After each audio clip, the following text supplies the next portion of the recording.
How you all are doing? I hope you all are doing great. तो हमने ना पिछले वीडियोस में कंप्लीट किया है फ्योल के प्रिंसिपल। तो आज हम कंप्लीट करेंगे, टेलर के नहीं करेंगे आज हम थर्ड चैप्टर पढ़ेंगे। टेलर के मैं वीडियो बना के बाद में डाल दूंगी, ठीक है। तो थर्ड चैप्टर हमारा है बिजनेस एनवायरनमेंट। और हाँ, अगर आपने मेरे को इंस्टाग्राम पे नहीं फॉलो किया है तो मेरे को इंस्टाग्राम पे भी फॉलो कर लेना। प्रिंसी गुप्ता कॉमर्स करके है, वहाँ पे हम डेली एक रील पे एक टॉपिक कंप्लीट कर रहे हैं 12th क्लास का अभी फ़िलहाल में। तो अभी तक नहीं किया है तो मैं नीचे लिंक दे दूँगी और ये रहा नाम, तो आप मेरे को फॉलो कर लेना वहाँ पे। अभी हम यहाँ पढ़ते हैं, चलो। तो बिजनेस एनवायरनमेंट हमारा जो है वो बिजनेस का तीसरा चैप्टर है। बिजनेस का एनवायरनमेंट से क्या मतलब कनेक्शन है, और एनवायरनमेंट मतलब क्या बाहर का एनवायरनमेंट है, ऐसा नहीं है, ठीक है। बिजनेस एनवायरनमेंट का मतलब ये मेरा क्या है, ये मेरी बिजनेस फर्म है, ठीक है। बिजनेस फर्म है। बिजनेस फर्म के आउटसाइड जितनी भी चीज़ें हैं, बिजनेस फर्म के आउटसाइड जितनी भी चीज़ें हैं जो मेरे बिजनेस को अफेक्ट करती है, इम्पैक्ट करती है डायरेक्टली और इनडायरेक्टली, तो हम डेफिनेशन में क्या लिख सकते हैं, ऑल द फैक्टर्स, ठीक है, जितने भी फैक्टर्स इम्पैक्ट करते हैं बिजनेस को, फोर्सेस, जितने भी जो भी फोर्सेस होते हैं, इंस्टीट्यूशंस जो बिजनेस के अंदर भी हो और बाहर भी हो, और जिससे हमारा बिजनेस डायरेक्टली और इनडायरेक्टली अफेक्ट हो रहा हो, ठीक है। बिजनेस को थोड़ा कुछ तो प्रॉब्लम हो रहा हो, क्लियर है, समझ में आया? इतना क्या है, business environment refers to all the factors, forces, institutions जो बिजनेस के बाहर से या अंदर से बिजनेस को डायरेक्टली या इनडायरेक्टली अफेक्ट करता है, ठीक है, जो बिजनेस को अफेक्ट करता है। इतना समझ आया? तो इसके लिए हम क्या कर सकते हैं, ये इफेक्ट ना हो, इसके लिए हम सबसे अच्छा तरीका हमारे पास क्या है, हम क्या कर सकते हैं, बिजनेस मतलब हम एनवायरनमेंट को क्या कर सकते हैं, एनवायरनमेंट को हम स्कैन कर सकते हैं। क्या कर सकते हैं हम, एनवायरनमेंट को स्कैन कर सकते हैं। स्कैन का मतलब क्या होता है यार, किसी भी चीज को अगर आप स्कैन करते हो तो स्कैन का मतलब क्या होता है, स्कैन का मतलब होता है कंप्लीट अवेयरनेस एंड अंडरस्टैंडिंग लेना किसी भी चीज की, ठीक है। कंप्लीट अवेयरनेस एंड अंडरस्टैंडिंग लेना किसी भी चीज की, उसको बोलते हैं एनवायरनमेंट स्कैनिंग। इसको क्या बोलते हैं, environment scanning. Environment scanning refers to the complete understanding and awareness of market, ठीक है, कि मार्केट में क्या चल रहा है, मार्केट में क्या चल रहा है, हमें उसका पूरा कंप्लीट अंडरस्टैंडिंग लेनी है, ठीक है। अब तीसरी चीज क्या आती है हमारी, हम मेक श्योर करेंगे कि हम इसी वीडियो पे ये पूरा चैप्टर कंप्लीट कर लें, ठीक है। तो वन शॉट वीडियो रहेगा ये। अब हम पढ़ेंगे इसमें एक सेकेंड, इसके फीचर्स, ठीक है। फीचर्स क्या होते हैं, पहला आता है ऑल द एक्सटर्नल फोर्सेस, ठीक है। दूसरा आता है स्पेसिफिक एंड जनरल फोर्सेस। तीसरा आता है अनसर्टेनिटी। चौथा आता है डायनामिक। पांचवा आता है रिलेटिविटी। देखो क्या होता है, अभी इतने हम ले लेते हैं। ऑल द एक्सटर्नल फोर्सेस का मतलब है जो बिजनेस के हाथ में नहीं होती है चीजें, जो बिजनेस के हाथ में ही नहीं है तो उससे हम क्या करेंगे, ठीक है। बाहर जो चेंजेस होने हैं बिजनेस के वो तो होना ही है, वो हमारे हाथ में नहीं है। मान लो गवर्नमेंट ने कोई पॉलिसी चेंज कर दी तो हमारे हाथ में है क्या? नहीं। गवर्नमेंट ने 2017 में जीएसटी लागू करवा ली, उन्होंने बोला कि जीएसटी लागू हो गया, तो वो हमारे हाथ में था क्या? हमारे बिजनेस के हाथ में था क्या? नहीं था, ठीक है। तो ये सारे बाहर के फोर्सेस जो बाहर से हमारे बिजनेस को तो इम्पैक्ट करेंगे और हमें अडेप्ट करना पड़ेगा उसको। Specific and general forces, specific forces में कौन से फोर्सेस आ जाते हैं आपके? जो आपके कस्टमर्स होते हैं, ठीक है, जो आपके इन्वेस्टर्स होते हैं, जो आपके सप्लायर्स होते हैं। मान लो इन्वेस्टर्स ने पैसा निकाल लिया बिजनेस से तो दिक्कत हो जाएगी, मान लो सप्लायर्स ने सप्लाई रोक दी चीजों की तो दिक्कत हो जाएगी। तो स्पेसिफिक फोर्सेस ही होते हैं। जनरल फोर्सेस क्या होते हैं? जो बाहर कोई भी फोर्स चल रहा हो, कोई भी फोर्स, ठीक है, मतलब बाहर किसी भी एनवायरमेंट में कोई भी चेंज आ रहा है, वो जनरल फोर्स होता है, वो तो होना ही है, ठीक है, वो तो होना ही है। अनसर्टेनिटी का मतलब क्या होता है? आपको नहीं मालूम कि अगले दिन क्या हो जाएगा, आपको नहीं मालूम, क्लियर। डायनेमिक का मतलब क्या होता है? डायनेमिक का मतलब है कि चीजों को चेंज होना, चीजें चेंज हो जाना, ठीक है। रिलेटिविटी का मतलब होता है कि क्योंकि लोग, मतलब हम लोग वेस्टर्न कल्चर अपनाने लगे हैं तो जंक फूड का क्या हो गया है? जंक फूड का क्या है? एकदम पेस आ गया है, सब लोग जंक फूड प्रेफर कर रहे हैं क्योंकि जो यूथ है वो वेस्टर्न कल्चर की तरफ जा रहा है। तो बिजनेस एनवायरनमेंट में चेंज हुआ।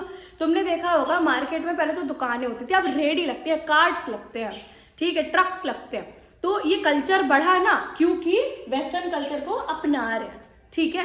तो ये सारी चीजें होती है। अब हम पढ़ेंगे इसके इम्पोर्टेंस। तो आते अब हम इम्पोर्टेंस पे। तो इम्पोर्टेंस बिजनेस एनवायरनमेंट की, क्योंकि हमने एनवायरनमेंट स्कैन करने का भी पढ़ा था कि हमें एनवायरनमेंट स्कैन करना है, ठीक है। तो सबसे पहली जो इम्पोर्टेंस होती है इज बिजनेस एनवायरनमेंट को जब हम स्कैन करते हैं तो हमें ना हमारे थ्रेट्स के बारे में पता चलता है कि क्या क्या दिक्कतें आने वाली हैं बिजनेस में, और फिर हमें अर्ली वार्निंग सिग्नल भी मिलते हैं कि भैया ये थ्रेट है, ये दिक्कतें आने वाली है, और अगर हमने उस चीज को रिजॉल्व नहीं किया, हमने उसका सोल्यूशन नहीं लेके आए, तो हमें वार्निंग सिग्नल भी रिसीव होता है। या तो फिर तुम्हें अपॉर्चुनिटी होती है या तो तुम्हें थ्रेट्स हो जाते हैं उस चीज के लिए, ठीक है। फिर दूसरा आता है हमारा first mover advantage. First mover advantage का मतलब होता है कि आपको, जैसे कि मान लो कि आपने स्कैन कर लिया और आपको दिख रहा है कि इस चीज की कमी है, तो आप उसमें सबसे पहला अपना इनिशिएटिव, सबसे पहला आप अगर अपना कदम उठाएंगे उस चीज में तो आपको एडवांटेज होगा उस चीज का। मान लो जब मारुति सुजुकी ने अल्टो 800 लॉन्च की हुई थी तो उन्होंने ये देखा था कि बड़ी गाड़ियां आ रही है मार्केट में, ठीक है। उन्होंने सोचा न्यूक्लियर फैमिली का आजकल ट्रेंड चल रहा है, सब लोग अलग अलग रह रहे हैं, तो हमें एक स्मॉल फैमिली के लिए कार लॉन्च करनी चाहिए। तब उनने अल्टो 800 लॉन्च किया था, ठीक है। तो उन्हें फर्स्ट मूवर एडवांटेज मिला। हर किसी के घर में फर्स्ट कार क्या होती थी? अल्टो 800 होती थी, ठीक है। फिर अगर हमने अब ये दोनों चीजें कर ली तो अब हम रिसोर्सेज को एलोकेट करेंगे या नहीं करेंगे। अगर हमें दिख गया थ्रेड्स क्या है, हमारे अर्ली वार्निंग सिग्नल क्या है हमारे, तो हम उन चीजों को कंप्लीट करने के लिए रिसोर्सेज को एलोकेट करेंगे या नहीं करेंगे, ठीक है। चौथी चीज आती है assisting in planning and policy making. इसका मतलब होता है कि हमको बिजनेस स्कैनिंग और बिजनेस एनवायरनमेंट हेल्प करता है कि हम पॉलिसी मेक कर पाए और प्लानिंग कर पाए ताकि हम गोल्स को अचीव कर ले बिजनेस के। क्लियर है? ये सारी इंपॉर्टेंस है, तो इसका स्क्रीनशॉट लेकर पढ़िए। तो लास्ट चीज हमारे बिजनेस एनवायरनमेंट चैप्टर की होती है डायमेंशंस ऑफ बिजनेस एनवायरनमेंट। हमारा जो बिजनेस है उसके जो मतलब बिजनेस एनवायरनमेंट है उसके डायमेंशंस ये 5 ही हैं। मतलब ये हमारे जनरल फोर्सेस है, इनमें तो चेंजेस आएंगे और हमारे हाथ में नहीं है ये चेंजेस, ठीक है। तो पहला इसको बोलेंगे आप पेस्टल, ठीक है, PESTL, पेस्टल। तो पहला आता है पॉलिटिकल, ठीक है, political, economical, social, technological, and legal. तो आपको ये सारे जो आपके एनवायरनमेंट हैं ये आप चेंज तो नहीं कर सकते। कर सकते हो क्या? बिल्कुल नहीं कर सकते आप इसको चेंज, मतलब आपके हाथ में नहीं है, बट आप इनके हिसाब से अपने बिजनेस के फंक्शन को चेंज कर सकते हो, ऑपरेशन को चेंज कर सकते हो। अब समझो, एनवायरनमेंट को स्कैन किया था जब कोविड आया था, तो एनवायरनमेंट को स्कैन ही तो किया गया था। आप ये बताओ, आपको टीवी पे न्यूज़ मिली कि कल से लॉकडाउन है और मतलब बहुत सारे कोविड केसेस फैल रहे हैं, तो आपको अगले ही दिन मार्केट में मास्क क्यों मिलने लगे? देखा होगा ना, इतना ज़्यादा मास्क उसमें प्रोडक्शन करना, लोगों ने जो R&D डिपार्टमेंट के होते हैं उन्होंने रिसर्च तो किया होगा, ठीक है, उन्होंने देखा होगा कि आने वाले टाइम में मास्क की ज़रूरत आने वाली है, तो ये होता है एनवायरनमेंट को स्कैन करना। तो उसी से बहुत सारे लोग करोड़पति भी बन गए मास्क बेच के, और बहुत सारे लोगों ने नहीं कुछ भी समझ पाया कि हम क्या करें, तो उनका बिजनेस ठप हो गया, ठीक है। तो सिमिलरली ये सारे डायमेंशंस होते हैं बिजनेस एनवायरनमेंट के, इन सब चीज़ों से आपका बिजनेस इफेक्ट होता है, तो आपको अपने बिजनेस को इनके प्रति ढालना पड़ता है। तो पॉलिटिकल एनवायरनमेंट का मतलब होता है कि कौन सी पार्टी रूल में है, अभी कौन सी पार्टी रूल कर रही है। तो मान लो बीजेपी आई थी जब, ठीक है, तो बीजेपी अपने साथ लेके आई थी स्किल इंडिया मूवमेंट, ठीक है, स्किल इंडिया, डिजिटल इंडिया, फिर उसके बाद लेके आए थे एंटरप्रेन्योर के, भैया सब लोग एंटरप्रेन्योर बनो, ठीक है। तो ये क्या था, ये सारी चीज़ों की वजह से हमारे जो बिजनेस में इम्पैक्ट पड़ते थे या नहीं पड़ते थे, जो भी रूलिंग पार्टी होती थी उससे हमारे बिजनेस में इम्पैक्ट पड़ते हैं, ठीक है, क्लियर है। दूसरी चीज़ आती है इकोनॉमिकल। इकोनॉमिकल का मतलब क्या होता है, मान लो जीएसटी लागू हुआ तो इकोनॉमिकल हो गई, ठीक है। मान लो एक्सपोर्ट ज़्यादा हो रहा है तो बिजनेस को इम्पैक्ट तो होंगी ना, अच्छे के लिए इम्पैक्ट होगा।